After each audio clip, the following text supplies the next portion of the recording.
почитувана јавност, денес дебатираме за избор на уставен судија, откако власта процени дека Јовевски не е потребен, па го пушти низ вода. Ова се случува во континуитет со оваа власт која однапред знае кој е тој што ќе ги штити нивните криминали. Во случајот станува збор за професорката Ана Павлова Данева, која за волја на вистината е единствениот истакнат правник кој го предложила оваа власт. Сакам да ја порачам на Данева да не заборава дека треба да биде чувар на Уставот и дека мора да одлучува по мерка на Уставот, а не по мерка на политиките и минливите политичари. Се надевам и сакам да верувам дека Ана Данева барем ќе се обиде да го направи судството понезависно од политиката, иако со оваа власт тоа е невозможна мисија. Токму затоа процентот на доверба во судството е беден 1%, а милиарди фрливте во правосудството за да го расцветате како пупка. Почнавте да го расцветувате уште со изборот на шефот на обвинителството за гонење на организиран криминал. Следеше оставката од претседателката на судскиот совет која замина со зборовите дека, односно сведоштвото дека во Македонија владее бизнис судска елита. Добивавте одговори всушност од ваши назначени функционери. Па доживеавме уште поскандалозен наследник на Црвенковска, уште еден од многуте партиски активисти на СДСМ, на кои им се може од приправник да се вивнат на позиција да оценуваат, именуваат и разрешуваат судии без ниту еден ден стаж. Да не го спомнувам начинот на положен правосуден испит без завршено соодветно образование, после кој на виделина излегува над 400 такви случаи и да не спомнувам колку вакви правници се денес на функција во правосудството. Академијата за судии и јавни обвинители, невиден пашибозук, однапред се знае чие функционерско дете се запишало, кога ќе заврши и како ќе се смести во урнисаниот правосуден систем. И ваквите некадарни кадри, подобни наместо способни, наместо да се борат против корупцијата, имаме нула напредок во таа насока. Ама како да се бори против корупција власта која е извор на коруптивни сделки?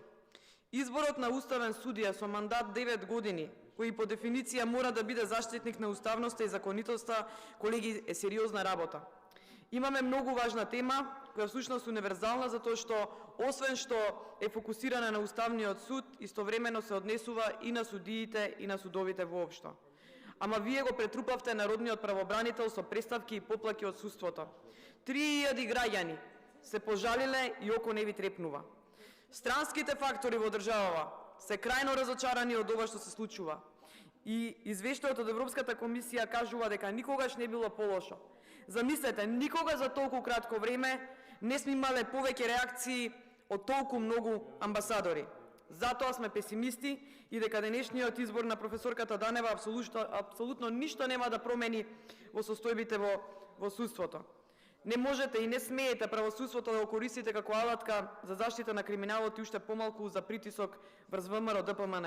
Вие сте свесни дека колку пониско удирате, толку повеќе ви паѓа рейтингот и толку побрзо ви се ближи крајот, затоа што народот заслужува неселективна борба против криминалот и корупцијата.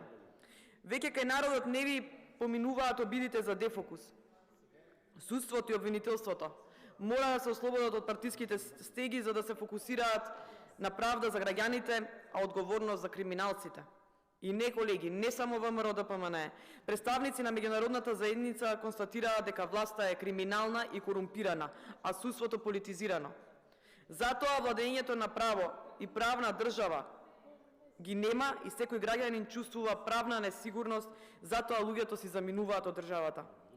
До каде ќе терате со секојдневното проширување на црната листа на САД? Секој еден судија, почнувајќи од основните судови, завршувајќи со Уставен суд, треба да знае и да се раководи според главните принципи и начела за добро владење на една држава, принципиелност, самостојност, независност, непристрасност, коректност. Тоа значи дека судијата треба да ги извршува своите судски должности без наклоност, пристрасност или предрасуди. Судијата мора да ја врши својата функција самостојно, според проценка на фактите и во согласност со совесното разбирање на правото, ослободен од било какви нерелевантни влијанија, потикнувања, притисоци, закани или мешања, директно или индиректно, од било кој извор и од било која причина. Судијата треба да е и ослободен од несоодветни врски и влијанија на извршната и законодавната власт. А за правилното функционирање на судиската функција, судијата треба да е непристрасен, односно да ги извршува своите должности без предрасуди.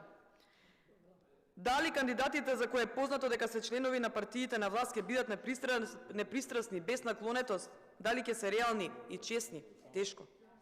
Праксата на владење на СДСМ и ДУИ гласно го демантираше ова досега. 7 години власт, 7 години судството е целосно партизирано. Дури и владиниот министер јавно призна дека е упропастено судството, а одговорност нема. И тоа министер, толкому од вашите редови се работи за министерот Тупанчевски. Одговорност ќе има, и тоа за неколку месеци од сега. Знаете, да ве подсетам, вие сте партија која што дојдовте на власт со една силна парола која гласеше нема правда, нема мир, а не донесовте ниту правда, нема мир. Дојдовте на власт како една реформска влада, која всушност од реформи не спроведе. Вие кои што го злоупотребувавте политичкиот прогон за казнување на политички неистомисленици, вие кои што уништувавте човечки судбини, кои што амнестиравте луѓе потребни за подобни за вас и за вашите криминали, вие кои што ја претворивте државата во акционерско трговско друштво, за сето ова ви укажуваше народниот правобранител, за кој што цитирав бројка, колку поплак има посебно во основните човекови права и слободи. Вие апелираше Државната комисија за спречување корупција. Замислете, не дадовте ни една од вас овдека, ниту еден пратеник од вас. Зошто има реализација на националната стратегија за справување со криминал и корупција? Реализација само 10%. Зошто за 20 години само 3 од 165 иницијативи завршиле пред суд и зошто нема судски одлуки за тие останати иницијативи?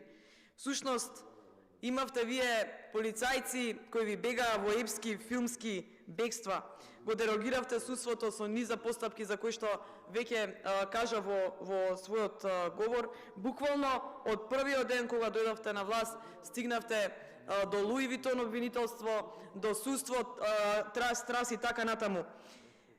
Вие кои си назначувавте стручни соработници за председатели на судски совети, како што кажав претходно, и кои што ја злоупотребивте дефиницијата на истакнат правник под тој плашт, всушност протнавте многу ваши партиски војници.